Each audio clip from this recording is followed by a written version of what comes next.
Part 2 of lesson 1. In the last part, we have discussed till the uses of plants. Now we are going to discuss about plant part as source of food. So, in this source of food, we are going to discuss the plant parts where we get useful food. So, let us start the lesson. Stem. In stem, you get sugar cane, potato, onion, ginger, and garlic. Next, we come to the roots. So, in roots, we get mostly carrot, turnip, potato, and beetroot. Next, we come to the leaves. Lettuce, spinach, cabbage, and fenugreek are some of the green leafy vegetables. As they always say, if you eat green leafy vegetables, you are going to get a good amount of vitamins, which will help you to stay fit from diseases like fever. And next, we are going to see flowers. In flowers, we are going to see cauliflower. In the name itself, there is flower. Next, broccoli, pumpkin, and drumstick.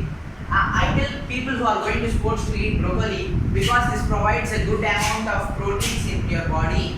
Next, we see buds. Bauhinia and clove are some of the buds which are taken. These are mostly for adding flavor. Like clove is used to recover from toothaches. Next, we see seeds. We already know pulses and cereals. We have already discussed it. We will see that pulses, cereals like black gram and green gram are some of the seeds. So we all know about sprouted seeds, right? There is two process involved in it. We usually store seeds in a cloth, damp cloth, add water in it and store the seeds overnight. And when we this process is also known as soaking. And next day morning when we see it, we lightly squeeze the cloth and open it. This process is also known as draining. So when we open it, we get the sprouted seeds. There will be white line-like structure below the seed. So these are known as sprouted seeds. Next, we have seen about the food obtained from plants and the source of food. Now we are going to see food obtained by animals. So mainly we get meat, eggs, fish, honey, and milk. Meat. This is the most eaten food in the urban areas, mainly in the plains. We get it from goat, sheep, hen, and fish. And goat it is also known as mutton, and hen it is also known as chicken. So it is rich in proteins. Next we come to the eggs. Birds such as, they are also known as domesticated birds. Eggs, egg-giving animal birds are known as domesticated birds. Birds such as hen, goose, and ducks, they are rich in proteins and vitamins. Eggs are also rich in proteins and vitamins. And also there is other name for these birds. They are known as poultry birds. This is a very important topic. I will explain it. Poultry birds are the birds which give eggs to you. Next we see fish. There are two types of fish mainly, freshwater and seawater fish. And these fish are mostly eaten in the coastal areas like Calcutta, Chennai, Goa, etc. Now we will see what is fish. Fish are of two types, freshwater and seawater, and they are rich in proteins and vitamins. And here you see a term pisciculture. It is nothing but rearing and management of fish. This is known as pisciculture. Let me explain this briefly. When you see when you are going to a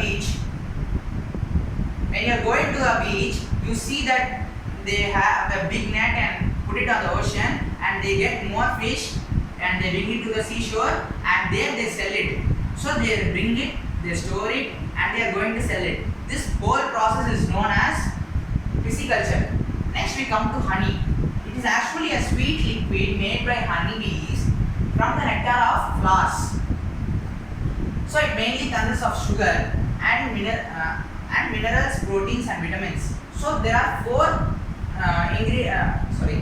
nutrients added to it. These are the energy molecules which are going to get from them. Next we see the term apiculture. As we see in the above topic fish, we see pisciculture. Now in apiculture it is a similar topic as pisciculture. In pisciculture we see about fish. In apiculture we are going to see about the honey. It is actually the rearing and management of honeybees. For example, let me explain. If you see a beehive, there you are going to secrete the honey and you are going to bring it to a factory or somewhere, and you are going to purify it. And after that you are going to store it and you are going to sell it. Actually you see some companies like Dabur Honey, Lion Honey, and these are the companies which are going to do apiculture actually. Next we see about the milk.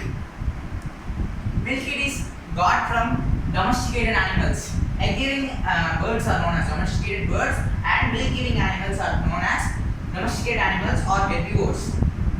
We get milk mostly from cow, buffalo, goat, and camel. Most milk is known as complete food because you get all the energy nutrients like proteins, carbohydrates, fats, vitamins, and minerals. You are going to get all the nutrients in one single food, that is milk.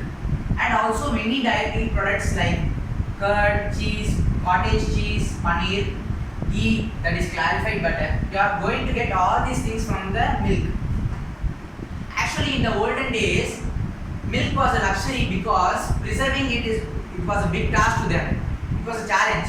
But right now there are some government companies like Avan, Tirumala, they are going to do this preservation and they are going to sell it to us. So now it's easy, and before it was very hard. Next we are going to see classification of animals. Herbivores. Actually these are depending upon their food habits. There are actually five types. Those are herbivores, carnivores, omnivores, decomposers, and scavengers. Mainly you have been aware of herbivores, carnivores, and omnivores. Let me explain what are they. Plant-eating animals are known as herbivores. For example, cow, buffalo, and goat. They directly depend on plants. Next we see carnivores. Flesh-eating animals are known as carnivores. For example, you see lion and tiger. They eat the flesh of other animals. They come under the category of carnivores, but they too indirectly depend on plants. This is because, for example, mostly lion and tiger are going to eat cow, buffalo, something else. Cow, buffalo eat plants, and the food stored in cow is plant material. When one animal like lion and tiger is going to kill it and have it, it is also going to have the food material inside it, that is plant material, and this will be eaten by the animal like lion. So we see that plant material is also eaten by the lion. So the lion indirectly depends on the plant material. Next we come to omnivores. Omnivores is something that animals which eat both plant and flesh. That is most favorable example is human beings. We eat both flesh and even plant. For example, crow, peacock, and human beings. Next we come to decomposers. Decomposers are nothing but they are microorganisms. They are also known as unicellular organisms. These are going to be bacteria and fungi.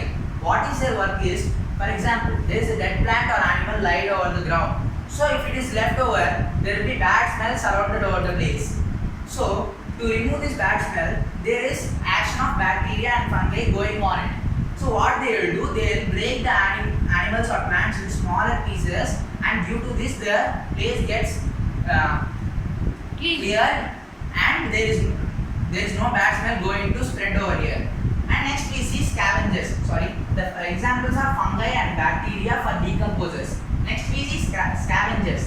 Scavengers are going to do the similar work that decomposers do, but here the acting material is like birds like vulture and hyena also.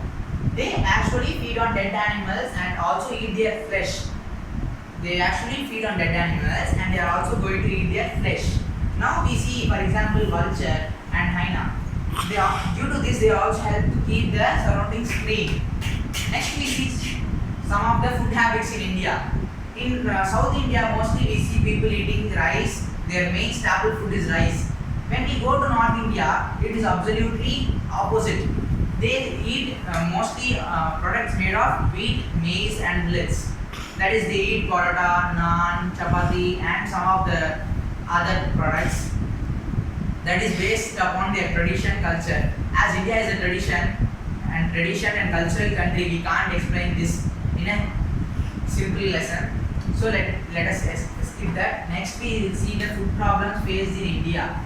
In India, this is mainly due to 4 problems, that is overpopulation, poverty, and unemployment and affordation.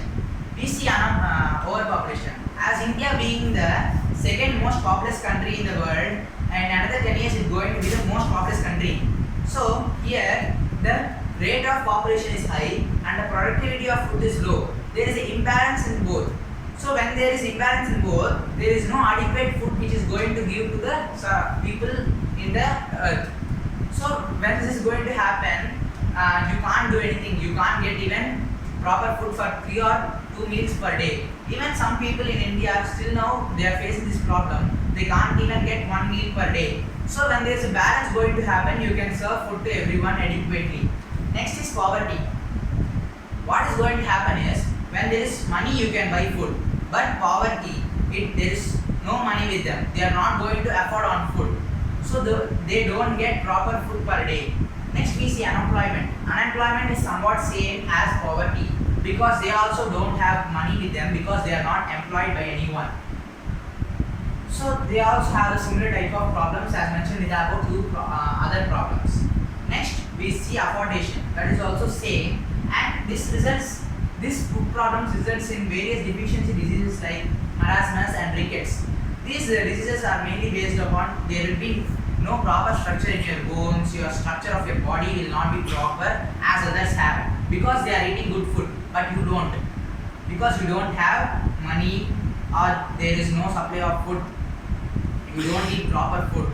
Next we come upon some general topics. Now it is a coronavirus lockdown, so all people are home, and the current news is that some of the people are migrated from their city to the other city in the terms of work, in terms of job.